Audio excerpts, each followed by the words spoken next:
Myself Begum Sajana, physiotherapist in 360 spinal wellness. ഞാൻ mainly handle ചെയ്യുന്ന കേസാണ് PA എന്ന് പറയുന്നത്. PA അഥവാ പെരിയാർത്രൈറ്റിസ് ഷോൾഡർ, ഫ്രോസൺ ഷോൾഡർ, അഡഹസീവ് ക്യാപ്സുലൈറ്റിസ് എന്ന പേരിൽ അറിയപ്പെടുന്ന PA. ഇവിടെ കോമൺലി മിക്ക പേഷ്യൻസിനും കണ്ടുവരുന്ന ഒരു കണ്ടീഷനാണ്.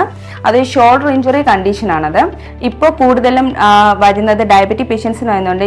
പോസ്റ്റ് കോവിഡ് ആയിട്ട് വരുന്ന ഒരു കണ്ടീഷൻ കൂടെയാണ് PA എന്ന് പറയുന്നത്. മെയിൻലി അത് ഷോൾഡർ റെസ്ട്രിക്ഷൻ ആണ് ചെയ്യുന്നത്. ഷോൾഡർ മൂവ്മെന്റ് റെസ്ട്രിക്ഷൻ ആണ് PA എന്ന് പറയുന്നത്. അതായത് അതിനുള്ളിലുള്ള ക്യാപ്സ്യൂളിന് സംഭവിക്കുന്ന ഇൻഫ്ലമേഷൻ ആണ് PA, പെരിയാർത്രൈറ്റിസ് ക്യാപ്സുലൈറ്റിസ് എന്ന് പറയുന്നത്. അതായത് അവരുടെ മൂവ്മെന്റ്, ഷോൾഡർ മൂവ്മെന്റ് റെസ്ട്രിക്റ്റഡ് ആയിരിക്കും. എല്ലാ ഓവർ ഹെഡ് മൂവ്മെന്റ്സ് ചെയ്യാൻ ഭയങ്കര ബുദ്ധിമുട്ടായിരിക്കും ആ പേഷ്യൻസിന്. നല്ല രീതിക്ക് പെയിൻ ഉണ്ടാവും അവർക്ക്. ഷോൾഡർ ഏരിയ ഭയങ്കര പെയിൻ ഉണ്ടാവും. പെയിൻ കൂടുതൽ കുറച്ചൊന്ന് റേഡിയേറ്റിംഗ് പെയിൻ ഉണ്ടാവും അവർക്ക്. ഫ്രോസൺ ഷോൾഡർ പേഷ്യൻസിന് മെയിൻലി നമുക്ക് പെയിൻ മാനേജ്മെന്റ് ആണ് ഞങ്ങളിവിടെ കൊടുക്കുന്നത്. ആദ്യം അവർക്കൊരു അവരുടെ കണ്ടീഷൻ അല്ലെങ്കിൽ ഗ്രേഡ് അനുസരിച്ച് ട്രീറ്റ്മെന്റ് പ്ലാൻ ചെയ്യുന്നതാണ്. ഫസ്റ്റ് പെയിൻ മാനേജ്മെന്റ് ആണ്. അത് പെയിൻ മാനേജ്മെന്റ് ചെയ്യാനാണ് ഇലക്ട്രോതെറാപ്പി ട്രീറ്റ്മെന്റ്സ് യൂസ് ചെയ്യുന്നത്. IFT, അൾട്രാസൗണ്ട്, IRR മുതലായ ട്രീറ്റ്മെന്റ് ആണ് ഇലക്ട്രോതെറാപ്പിയിൽ യൂസ് ചെയ്യുന്നത്. പെയിൻ മാനേജ്മെന്റ്, പെയിൻ ഒന്ന് റെഡ്യൂസ് ആയതിനു ശേഷം അവരുടെ മൂവ്മെന്റ് ഇൻക്രീസ് ചെയ്യിക്കാൻ വേണ്ടിയിട്ട് എക്സസൈസ് തെറാപ്പി സ്റ്റാർട്ട് ചെയ്യുന്നതാണ്.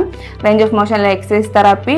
പെയിൻ ഒരു 2-3 ദിവസം നമ്മൾ ഈ ട്രീറ്റ്മെന്റ് കൊടുത്ത് ഇലക്ട്രോതെറാപ്പി കൊടുത്ത് പെയിൻ ഒന്ന് കുറഞ്ഞതിന് ശേഷമാണ് മൂവ്മെന്റ് തെറാപ്പി സ്റ്റാർട്ട് ചെയ്യുന്നത്.